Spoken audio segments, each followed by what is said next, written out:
السلام عليكم ورحمة الله وبركاته الحمد لله وحده والصلاة والسلام على من لا نبي بعد റഹീഖുൽ ഖുർആനിന്റെ അഞ്ചാമത്തെ സെഷനിലെ രണ്ടാമത്തെ ക്ലാസ്സിൽ സൂറത്തുൽ ബയ്യിനയിലെ 6, 7, 8 വചനങ്ങളാണ് നാം പഠിക്കുന്നത്.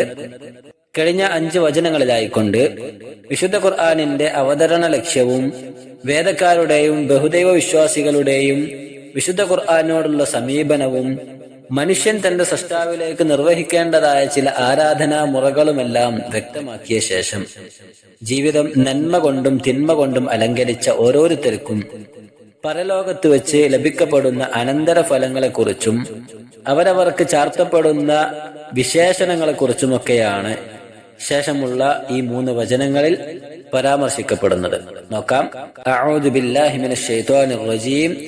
ഇന്നല്ലദീന കഫറൂ മിൻ അഹ്ലിൽ കിതാബി വൽ മുശ്രികീന ഫീ നാരി ജഹന്നമ ഖാലിദീന ഫീഹാ ഉലൈക ഹും ശർറുൽ ബരിയ. തീർച്ചയായും വേദക്കാരിലും ബഹുദൈവ വിശ്വാസികളിലും പെട്ട സത്യനിഷേധികൾ അവർ നരകാഗ്നിയിലാകുന്നു, അവർ അതിൽ നിത്യവാസികളുമായിരിക്കും. അക്കൂട്ടർ തന്നെയാകുന്നു സൃഷ്ടികളിൽ തന്നെ ഏറ്റവും മോശപ്പെട്ടവരായുള്ളവർ. ഇന്നല്ലദീന കഫറു, തീർച്ചയായും കാഫിരീങ്ങളായ നിഷേധികളായുള്ള ആളുകൾ, മിൻ അഹ്ലിൽ കിതാബി, വേദക്കാരിൽ പെട്ട, വൽ മുശ്രികീന, ബഹുദൈവ വിശ്വാസികളിലും പെട്ട. അപ്പോൾ ബഹുദൈവ വിശ്വാസികളിലും വേദക്കാരിലും പെട്ട നിഷേധികളായുള്ള ആളുകൾ ഫീ നാരി ജഹന്നം, അവർ നരകാഗ്നിയിലാകുന്നു. അവർ നരകാഗ്നിയിൽ ഖാലിദീന ഫീഹാ, ശാശ്വതന്മാരായിരിക്കും, നിത്യവാസികളായിരിക്കും എന്നാണ്. ഉലൈക, അക്കൂട്ടർ, ഹും, അവർ തന്നെയാണ് ശർറുൽ ബരിയ, ഏറ്റവും മോശപ്പെട്ട സൃഷ്ടികൾ, അല്ലെങ്കിൽ സൃഷ്ടികളുടെ കൂട്ടത്തിൽ ഏറ്റവും മോശപ്പെട്ടവർ എന്നാണ്. അപ്പോൾ വേദക്കാരായാലും മറ്റു ബഹുദൈവ വിശ്വാസികളായാലും അള്ളാഹുവിലും പ്രവാചകരിലും വിശ്വസിക്കാത്തിടത്തോളം കാലം അവരുടെ വിശ്വാസവും പ്രവർത്തികളും ഒന്നും അല്ലാഹു സുബ്ഹാനഹു തആല പരിഗണിക്കുകയില്ല. പരലോകത്ത് അവർ നരകത്തിൽ ശാശ്വതന്മാരായിരിക്കുമെന്നും അതിന്റെ കൂടെ തന്നെ അള്ളാഹുവിന്റെ സൃഷ്ടികളുടെ കൂട്ടത്തിൽ ഏറ്റവും മോശപ്പെട്ട സൃഷ്ടികളായി അവർ മുദ്ര കുത്തപ്പെടും എന്നുള്ളത് കൂടിയാണ് ഈ ആയത്തിൽ അള്ളാഹു പരാമർശിച്ചത്. അപ്പോൾ ഈ വചനത്തിൽ നിന്ന് 2 മസ്അലകൾ, 2 കാര്യങ്ങൾ വളരെ പ്രധാനമായി കൊണ്ട് നമുക്ക് മനസ്സിലാക്കാം. ഒന്നാമത്തേത്, അന്ന ഉലൈക ഫീ നാരി ജഹന്നമ ഖാലിദീന ഫീഹാ, ഇത്തരത്തിലുള്ള ആളുകൾ അവർ നരകത്തിൽ ശാശ്വതന്മാരായിരിക്കും എന്നതാണ്. ശിർക്കോ കുഫ്റോ ജീവിതത്തിൽ ഉണ്ടായിക്കഴിഞ്ഞാൽ അത് എത്ര ചെറിയ അളവിലായാലും ശരി, ചെയ്തു വെച്ച സൽക്കർമ്മങ്ങൾ മൊത്തത്തിൽ നിരർത്ഥകമാക്കുവാനും പരലോകത്ത് ആ വ്യക്തിയെ നരകത്തിൽ ശാശ്വതമാക്കി തീർക്കുവാനും അത് കാരണമായി തീരും എന്നുള്ളതാണ്. മറ്റുള്ള പാപങ്ങളെ പോലെയല്ല. ഒരു നിശ്ചിത അളവിൽ ശിക്ഷ അനുഭവിക്കപ്പെട്ടു കഴിഞ്ഞാൽ നരകത്തിൽ നിന്നും മോചിതനാകുന്ന രീതി തൗഹീദിന്റെ വൈരുദ്ധ്യമായ ശിർക്കും കുഫറും ചെയ്ത വ്യക്തികളെ സംബന്ധിച്ചിടത്തോളം ഉണ്ടായിരിക്കുകയില്ല എന്നതാണ്. അതിനാൽ നമ്മളൊക്കെ നമ്മുടെ ജീവിതത്തിൽ ഇല്ല എന്ന് ഉറപ്പുവരുത്തേണ്ട ഏറ്റവും വലിയ 2 കാര്യങ്ങളാണ് ശിർക്ക്, കുഫർ എന്നുള്ളത്. ഏറ്റവും അധികം ശ്രദ്ധ കൊടുക്കേണ്ട 2 കാര്യങ്ങളാണ്. അതാണ് ഒന്നാമത്തെ കാര്യം. ഇനി രണ്ടാമത്തേത്, അവരെ സംബന്ധിച്ചിടത്തോളം അവർ അന്നഹും ശർറുൽ ബരിയ എന്നാണ്. അഥവാ സൃഷ്ടികളുടെ കൂട്ടത്തിൽ തന്നെ അവരേറ്റവും മോശപ്പെട്ടവരായി മുദ്ര കുത്തപ്പെടും എന്നതാണ്. ഇവിടെ അള്ളാഹു പ്രയോഗിച്ചത് ഏറെ ശ്രദ്ധേയമാണ്. അൽ ബരിയ എന്ന പദമാണ്. അൽ ബരിയത്ത് എന്ന് പറഞ്ഞാൽ സൃഷ്ടികൾ എന്നാണ് അർത്ഥം. കേവലം മനുഷ്യ സമൂഹം മാത്രമല്ല, മറിച്ച് മറ്റു ജീവജാലങ്ങളെയെല്ലാം ആ പദം കൊണ്ട് അർത്ഥമാക്കപ്പെടും എന്നതാണ് ഏറ്റവും വലിയ അതിന്റെ പ്രത്യേകത. ദാബത്തുൻ ബരിയത്തുൻ എന്നൊക്കെ പറഞ്ഞാൽ അതുകൊണ്ട് അർത്ഥമാക്കപ്പെടുന്നത് ജീവി അല്ലെങ്കിൽ സൃഷ്ടി എന്നാണ് അതുകൊണ്ട് ഉദ്ദേശിക്കപ്പെടുന്നത്. അപ്പൊ എല്ലാ ജീവജാലങ്ങളും അതിൽ ഉൾപ്പെടും എന്നതാണ് ആ പദത്തിന്റെ ഏറ്റവും വലിയ പ്രത്യേകത. ആ രീതിയിൽ നോക്കുകയാണെങ്കിൽ അള്ളാഹുവിൽ വിശ്വസിക്കാത്ത, അവനിൽ പങ്കു ചേർക്കുന്ന മനുഷ്യനെ സംബന്ധിച്ചിടത്തോളം മൃഗങ്ങളെക്കാളും പക്ഷികളെക്കാളും സകല ജീവജാലങ്ങളെക്കാളും അവൻ മോശപ്പെട്ടവനായി മാറും എന്ന് അതിലൂടെ നമുക്ക് മനസ്സിലാക്കാം. സൂറത്തുൽ അൻഫാലിൽ അല്ലാഹു സുബ്ഹാനഹു വതആല 22-ാമത്തെ വചനത്തിൽ പറയുന്നുണ്ട്, ഇന്ന ശർറദ് ദവാബി ഇൻദല്ലാഹ്, അള്ളാഹുവിന്റെ അരികിൽ ഏറ്റവും മോശപ്പെട്ട ആളുകൾ, ഏറ്റവും മോശപ്പെട്ട ജീവി ഏതാണെന്ന് പറഞ്ഞാൽ അസ്സുമ്മുൽ ബുക്മുൽ ലദീന ലാ യഅഖിലൂൻ, കാര്യങ്ങൾ കൃത്യമായി ചിന്തിച്ച് മനസ്സിലാക്കാത്ത ഊമകളും ബധിരന്മാരുമാകുന്നു എന്നാണ്. വിശ്വാസം മനസ്സിൽ അടിയുറപ്പിക്കാത്ത, അള്ളാഹുവിൽ പങ്കാളികളെ നിശ്ചയിക്കുന്ന മനുഷ്യരുടെ അനന്തരഫലം എത്രത്തോളം മോശമായിരിക്കുമെന്നും തിരികെ വരാൻ കഴിയാത്ത വിധം ശിക്ഷകളുടെ അഗാധ ഗർത്തത്തിൽ ബന്ധിതനാക്കപ്പെടുമെന്നും ഈ വചനം നമ്മെ പഠിപ്പിക്കുന്നുണ്ട്. ശേഷം 7-8 വചനങ്ങളിൽ ശിർക്കിന്റെയും കുഫ്റിന്റെയും ലാഞ്ചനകളിൽ നിന്ന് പോലും സംരക്ഷണ കവചം സൃഷ്ടിച്ച വിശ്വാസി സമുദായത്തെക്കുറിച്ചും അവരുടെ വിജയത്തെക്കുറിച്ചും അവർക്ക് നൽകപ്പെടുന്ന അനുഗ്രഹങ്ങളെക്കുറിച്ചും അല്ലാഹു സുബ്ഹാനഹു വതആല പരാമർശിക്കുകയാണ്. 7-ാമത്തെ വചനം, ഇന്നല്ലദീന ആമനു വഅമിലുസ് സ്വാലിഹാത്തി ഉലൈക ഹും ഖൈറുൽ ബരിയ. തീർച്ചയായും വിശ്വസിക്കുകയും സൽക്കർമ്മങ്ങൾ പ്രവർത്തിക്കുകയും ചെയ്തവരാരാണോ അവർ തന്നെയാകുന്നു സൃഷ്ടികളിൽ ഏറ്റവും ഉത്തമരായിട്ടുള്ളത്. ഇന്നല്ലദീന ആമനു, തീർച്ചയായും വിശ്വസിച്ചവരായുള്ള ആളുകൾ, വഅമിലുസ് സ്വാലിഹാത്ത്, സൽക്കർമ്മങ്ങൾ ചെയ്തവരുമായ ആളുകൾ, ഉലൈക അക്കൂട്ടർ, ഹും അവർ തന്നെയാണ് ഖൈറുൽ ബരിയ, സൃഷ്ടികളുടെ കൂട്ടത്തിൽ ഏറ്റവും ഉത്തമരായുള്ള ആളുകൾ എന്നാണ്.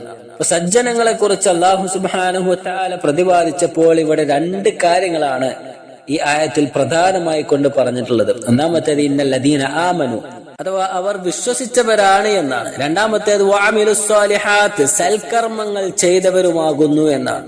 അഥവാ കേവലം വിശ്വസിച്ചാൽ മാത്രം പോരാ, മറിച്ച് അതിന്റെ കൂടെ സൽക്കർമ്മങ്ങൾ കൂടി ചെയ്യേണ്ടതുണ്ട് എന്നാണ്.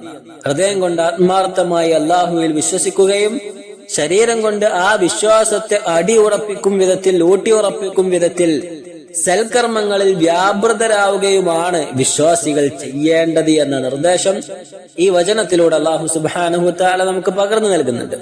അപ്രകാരം ജീവിതം ക്രമീകരിക്കുന്ന ആളുകളെയാണ് ഖൈറുൽ ബരിയായിക്കൊണ്ട്, സൃഷ്ടികളുടെ കൂട്ടത്തിൽ ഏറ്റവും ഉത്തമരായിക്കൊണ്ട് നിശ്ചയിക്കപ്പെട്ടിട്ടുള്ളത്. അവരാണ് 8-ാം വചനത്തിൽ അല്ലാഹു പ്രതിപാദിച്ച പ്രതിഫലങ്ങൾക്ക് അർഹരാവുകയും ചെയ്യുന്നത്. 8-ാമത്തെ വചനം, ജസാഉഹും ഇൻദ റബ്ബിഹിം ജന്നാതു അദ്നിൻ തജ്രി മിൻ തഹ്തിഹൽ അൻഹാറു ഖാലിദീന ഫീഹാ അബദാ റളിയല്ലാഹു അൻഹും വറദു അൻഹു ദാലിക ലിമൻ ഖശിയ റബ്ബ.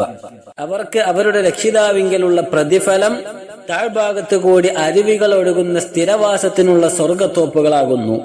അവരതിൽ നിത്യവാസികളായിരിക്കും എന്നേക്കുമായിട്ട്. അല്ലാഹു സുബ്ഹാനഹു വതആല അവരെ പറ്റി തൃപ്തിപ്പെട്ടിരിക്കുന്നു, അവർ അവനെ പറ്റിയും തൃപ്തിപ്പെട്ടിരിക്കുന്നു. ഏതൊരുവൻ തന്റെ രക്ഷിതാവിനെ ഭയപ്പെട്ടുവോ അവനുള്ളതാകുന്നു ഈ പറഞ്ഞ അനുഗ്രഹങ്ങളെല്ലാം. ജസാഉഹും, അവരുടെ പ്രതിഫലം, ഇൻദ റബ്ബിഹിം, അവരുടെ റബ്ബിന്റെ അരികിൽ. ജസാഉഹും ഇൻദ റബ്ബിഹിം, അവരുടെ റബ്ബിന്റെ അരികിൽ അവരുടെ പ്രതിഫലം എന്താണെന്ന് പറഞ്ഞാൽ ജന്നാതു അദ്നിൻ, അതിനെന്ന സ്വർഗത്തോപ്പാകുന്നു, അല്ലെങ്കിൽ സ്ഥിരവാസത്തിനുള്ള സ്വർഗത്തോപ്പുകളാകുന്നു. തജ്രി മിൻ തഹ്തിഹൽ അൻഹാർ, അതിന്റെ താഴ്ഭാഗത്ത് കൂടി അരുവികൾ ഒഴുകുന്നതാണ്.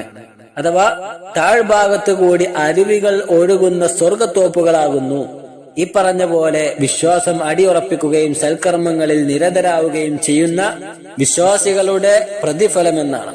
അവരെ സംബന്ധിച്ചിടത്തോളം അവർ അവിടെ കേവലം ചില ദിവസങ്ങളോ മാസങ്ങളോ വർഷങ്ങളോ മാത്രമല്ല വസിക്കുന്നത്, മറിച്ച് ഖാലിദീന ഫീഹാ അബദ, അവരവിടെ ശാശ്വതന്മാരായിരിക്കുമെന്നാണ്. റളിയല്ലാഹു അൻഹും, അല്ലാഹു അവരെ തൊട്ട് തൃപ്തി അടങ്ങിയിരിക്കുന്നു. വറദു അൻഹു, അവർ അല്ലാഹുവിനെ തൊട്ടും തൃപ്തി അടഞ്ഞവരാണ്. ഈ പറഞ്ഞ പ്രതിഫലങ്ങളെല്ലാം ലഭിക്കുന്നത് ദാലിക ലിമൻ ഖശിയ റബ്ബ, ദാലിക അത് ലിമൻ ആർക്കാണുള്ളത്, ഖശിയ റബ്ബഹു തന്റെ രക്ഷിതാവിനെ ഭയപ്പെട്ട ആളുകൾക്കാണ്. അല്ലാഹുവിനെ ശരിയായ രീതിയിൽ ഭയപ്പെട്ട ആളുകൾക്കാണ് ഈ പറഞ്ഞ പ്രതിഫലങ്ങളെല്ലാം ലഭ്യമാകുന്നത് എന്നാണ്. ഭൗതിക ലോകത്ത് തങ്ങൾ തന്റെ റബ്ബിന് വേണ്ടി സഹിച്ച ത്യാഗങ്ങൾക്കും സഹനങ്ങൾക്കും എല്ലാം പ്രതിഫലം എന്ന നിലക്ക് അവരുടെ രക്ഷിതാവ് അവർക്ക് വേണ്ടി നൽകുന്നതാണ് ഈ സമ്മാനങ്ങൾ. ഭൗമോപരിതലത്തിൽ താൻ ഒരു മുസ്ലിമാണ് എന്നൊരൊറ്റ കാരണത്താൽ പോലും ജനമധ്യത്തിൽ ആക്ഷേപിതനാവുകയും തന്റെ വിശ്വാസകാര്യങ്ങളിലും ആരാധനാ മുറകളുമെല്ലാം സൂക്ഷ്മമായി അത് കാത്തുസൂക്ഷിച്ചതിന്റെ പേരിൽ മറ്റുള്ള ആളുകളാൽ ദ്രോഹിക്കപ്പെടുകയും നാട്ടിലെ ഭൂരിഭാഗം ആളുകൾ പോലും സ്വീകരിച്ചു പോരുന്ന പല കോപ്രായങ്ങൾക്കും കൂട്ടുനിൽക്കാതെ ദീനിന്റെ കൽപ്പനകൾ മുറുകെ പിടിച്ച് ഒറ്റപ്പെട്ടവനെ പോലെ ദുനിയാവിൽ കഴിച്ചുകൂട്ടിയ ട്രെൻഡുകൾക്ക് അടിമപ്പെട്ട് ജനമധ്യത്തിൽ വില്ലാളി വീരന്മാരാകുന്ന ആധുനിക സമൂഹത്തിൽ നിന്നും മാറി തീർത്തും വഴിയാത്രക്കാരനെ പോലെ ജീവിതം അതിമനോഹരമായി പ്രമാണബദ്ധമാക്കിയ പരലോകമെന്ന യാഥാർത്ഥ്യത്തെ തിരിച്ചറിഞ്ഞ് തന്റെ ആയുസ് തന്റെ സൃഷ്ടാവിന് വേണ്ടി നീക്കിവെച്ച തന്റെ പരലോക മോക്ഷത്തിന് വേണ്ടി തന്റെ ശരീരവും സമയവും അള്ളാഹുവിന് വേണ്ടി കടം നൽകിയ ഒരു യഥാർത്ഥ വിശ്വാസിക്ക് അല്ലാഹു സുബ്ഹാനഹു തആല നൽകുന്ന സമ്മാനമാണ്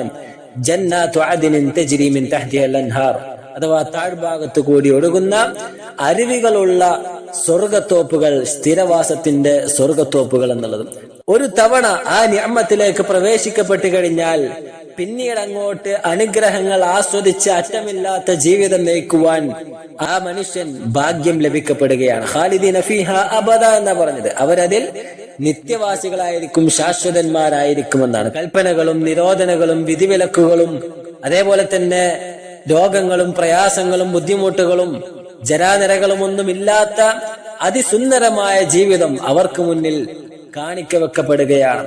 അവരെ സംബന്ധിച്ച് അവർ റബ്ബിന്റെ തൃപ്തി വരിച്ചവരാണ്. റളിയല്ലാഹു അൻഹും വറദു അൻഹു, അല്ലാഹു അവരെ പറ്റി തൃപ്തിപ്പെട്ടിരിക്കുന്നു, അവർ അവനെ പറ്റിയും തൃപ്തിപ്പെട്ടിരിക്കുന്നു എന്നാണ്. അപ്രകാരം റബ്ബിന്റെ തൃപ്തി കൈവരിക്കുവാനാണ് നാം ഓരോരുത്തരും പരിശ്രമിക്കേണ്ടത്. അത് കരഗതമാക്കാൻ തടസ്സമാകുന്ന വിധത്തിൽ മറ്റുള്ളവരുടെ തൃപ്തികൾക്ക് നാം ഒരിക്കലും തന്നെ ജീവിതത്തിൽ പരിഗണന നൽകേണ്ടതില്ല. എന്നാൽ ഇന്ന് പലപ്പോഴും കണ്ടുവരാറുള്ളത് മറ്റു പലരുടെയും തൃപ്തി കരഗതമാക്കുവാൻ അള്ളാഹുവിന്റെ തൃപ്തി നഷ്ടപ്പെടുത്തി കളയുന്ന മോശം പ്രവണതയാണ്. കേവലം ചില വ്യക്തികളുടെ തൃപ്തിയോ അല്ലെങ്കിൽ ഭൗതിക ലാഭങ്ങളോ ഒക്കെ പ്രതീക്ഷിച്ചുകൊണ്ട് മാത്രം അള്ളാഹുവിന്റെ തൃപ്തിയെ പരിഗണിക്കാത്ത, അവന്റെ വിധിവിലക്കുകൾക്ക് വില കൽപ്പിക്കാത്ത ആളുകൾ എത്ര കണ്ട് ഹതഭാഗ്യവാന്മാരാണ് എന്ന് നമ്മൾ ചിന്തിക്കേണ്ടതുണ്ട്. ഇഹപര ലോകങ്ങളിലെ ഒരു മനുഷ്യനെ കരസ്ഥമാക്കാനുള്ള ഏറ്റവും വലിയ കാര്യം എന്നുള്ളത് അവന്റെ രക്ഷിതാവിന്റെ തൃപ്തിയും അവന്റെ പരലോക മോക്ഷവുമാണ്. അത് തിരിച്ചറിയാൻ വിശ്വാസികൾക്ക് കഴിയേണ്ടതുണ്ട്. അത് അവന് സാധ്യമാകുന്നത് ദാലിക ലിമൻ ഖശിയ റബ്ബഹ്, ഈ ആയത്തിന്റെ അവസാനത്തിൽ അല്ലാഹു പറഞ്ഞതുപോലെ തന്റെ റബ്ബിനെ ഭയപ്പെടുന്നത് മൂലമാണ്. ആ റബ്ബിന്റെ തൃപ്തി അതേപോലെ തന്നെ പരലോക മോക്ഷം ഒക്കെ ഒരു മനുഷ്യന്, ഒരു വിശ്വാസിക്ക് നേടിയെടുക്കാൻ സാധിക്കുന്നത് എന്നാണ്. ഒരു വിശ്വാസിയിലൂടെ വിശ്വാസവും സൽക്കർമ്മവും എല്ലാം അതിമനോഹരവും പൂർണ്ണവുമായി മാറുന്നത് മനസ്സിന്റെ അകത്തളങ്ങളിൽ നിന്നും ഉടലെടുക്കുന്ന റബ്ബിനോടുള്ള ഭയം അത് രൂഢമൂലമായി മാറുമ്പോഴാണ്. അപ്പോൾ വിശ്വാസികളുടെ സൽക്കർമ്മങ്ങൾ എപ്രകാരമായിരിക്കണമെന്നാൽ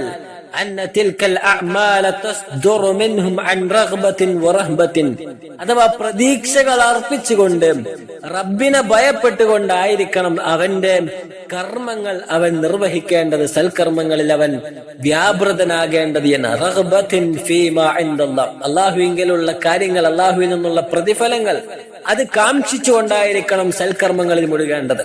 വറഹ്ബത്തിൻ മിനല്ലാഹ്, അല്ലാഹുവിൽ നിന്നുള്ള പേടി അത് മനസ്സിൽ ഉണ്ടായിരിക്കയായിരിക്കണം. അത് മനസ്സിൽ രൂഢമൂലമാക്കിയതിന് ശേഷമായിരിക്കണം അവന്റെ സൽക്കർമ്മങ്ങൾ ഉണ്ടായിരിക്കേണ്ടത് എന്ന്. അങ്ങനെയുള്ള ആളുകൾക്കാണ് അഭയസ്ഥാനമായി അല്ലാഹു സുബ്ഹാനഹു തആല നിശ്ചയിച്ചിട്ടുള്ള സ്വർഗത്തോപ്പുകൾ നൽകപ്പെടുന്നത്. വിശുദ്ധ ഖുർആനിൽ സൂറത്തുൻ നാസിആത്തിലെ 40-41 വചനങ്ങൾ, വഅമ്മാ മൻ ഖാഫ മഖാമ റബ്ബിഹി വനഹൻ നഫ്സ അനിൽ ഹവാ, അപ്പോൾ ഏതൊരാളാണോ തന്റെ രക്ഷിതാവിന്റെ മഖാമിനെ അല്ലെങ്കിൽ സ്ഥാനത്തെ ഭയപ്പെടുകയും മനസ്സിനെ തന്നിഷ്ടത്തിൽ നിന്നും വിലക്കി നിർത്തുകയും ചെയ്യുന്നത്, ഫഇന്നൽ ജന്നത ഹിയൽ മഅ്വാ, അവനുള്ളതാകുന്നു ആ സ്വർഗത്തോപ്പുകൾ, അല്ലെങ്കിൽ അവന്റെ സങ്കേതം അത് സ്വർഗമായിരിക്കും എന്നാണ്.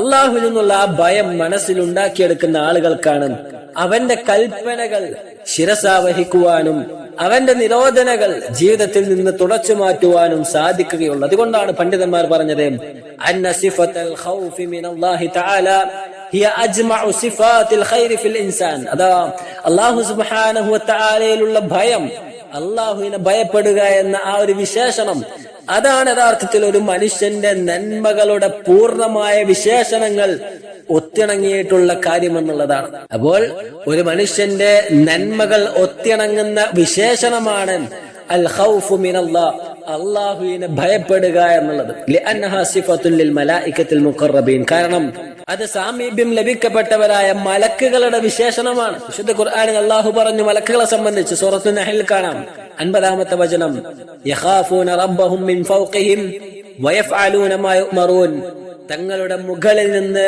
തങ്ങളുടെ റബ്ബിനെ അവർ ഭയപ്പെടുന്നവരാണ്. വയഫ്അലൂന മാ യുഅ്മറൂൻ, കൽപ്പിക്കപ്പെടുന്ന കാര്യങ്ങൾ അതിമനോഹരമായി കൊണ്ടവർ പ്രവർത്തിക്കുകയും ചെയ്യുമെന്നാണ്. ഇത് മലക്കുകളുടെ വിശേഷണമാണ്. ആ വിശേഷണമാണ് നാം പിൻപറ്റുകയും ചെയ്യേണ്ട റബ്ബിനെ ഭയപ്പെട്ടുകൊണ്ട് ആ റബ്ബിന്റെ കൽപ്പനകൾ പരിപൂർണമായി ഭംഗിയോടുകൂടി നിർവഹിക്കുവാൻ നമുക്ക് കഴിയേണ്ടതുണ്ട് എന്നാണ്. പ്രത്യക്ഷത്തിൽ മുന്നിൽ പ്രകടമായി കാണുന്നവയെ മാത്രം ഭയപ്പെടുകയും അവയിൽ മാത്രം വിശ്വസിക്കുകയും ചെയ്യുന്നവനല്ല യഥാർത്ഥ വിശ്വാസി. മറിച്ച് മുന്നിൽ പ്രകടമല്ല എങ്കിലും പ്രമാണങ്ങളിൽ അറിയിക്കപ്പെട്ടത് പ്രകാരം റബ്ബിനെ ഭയപ്പെടുകയും ആ റബ്ബിൽ പ്രതീക്ഷ അർപ്പിക്കുകയും ചെയ്യുന്നവനാണ് യഥാർത്ഥ മുഅ്മിൻ എന്ന് നാം മനസ്സിലാക്കുക. അങ്ങനെയുള്ള ആളുകൾക്കാണ് പാപമോചനവും വമ്പിച്ച പ്രതിഫലവും അല്ലാഹു സുബ്ഹാനഹു വ തആല വാഗ്ദാനം നൽകിയിട്ടുള്ളത്. സൂറത്തുൽ മുൽക്കിലെ 12-ാമത്തെ വചനത്തിൽ കാണാം, ഇന്നൽ ലദീന യഖ്ശൗന റബ്ബഹും ബിൽ ഗൈബി ലഹും മഗ്ഫിറത്തുൻ വ അജ്റുൻ കബീർ. അഥവാ തീർച്ചയായും അദൃശ്യ കാര്യങ്ങളിൽ പോലും തങ്ങളുടെ റബ്ബിനെ ഭയപ്പെടുന്ന ആളുകൾ അവർക്കാണ് മഗ്ഫിറത്തുൻ പാപമോചനമുള്ളത്, വ അജ്റുൻ കബീർ വമ്പിച്ച പ്രതിഫലവും അവർക്ക് തന്നെയാകുന്നു എന്നാണ്. ആ രീതിയിൽ റബ്ബിനെ ഭയപ്പെട്ടുകൊണ്ട് റബ്ബിനെ മനസ്സിലാക്കിക്കൊണ്ട് ആരാധനകൾ നിർവഹിക്കുവാനും അല്ലാഹു സുബ്ഹാനഹു വ തആലക്ക് കീഴ്പ്പെട്ടുകൊണ്ട് ജീവിതം നയിക്കുവാനും നമുക്ക് കഴിയേണ്ടതുണ്ട്. അതിനായി നാം പരിശ്രമിക്കുക. ഈ വചനങ്ങൾ ആ രീതിയിൽ ഗുണപാഠങ്ങൾ ഉൾക്കൊള്ളാൻ ഉതകും വിധത്തിൽ നാം പഠിച്ചെടുക്കുക. അല്ലാഹു സുബ്ഹാനഹു വ തആല തൗഫീഖ് നൽകുമാറാകട്ടെ. വസല്ലല്ലാഹു വസല്ലം അലാ നബിയിന മുഹമ്മദ്. അസ്സലാമു അലൈക്കും വറഹ്മത്തുള്ളാഹി വബറകാതുഹു.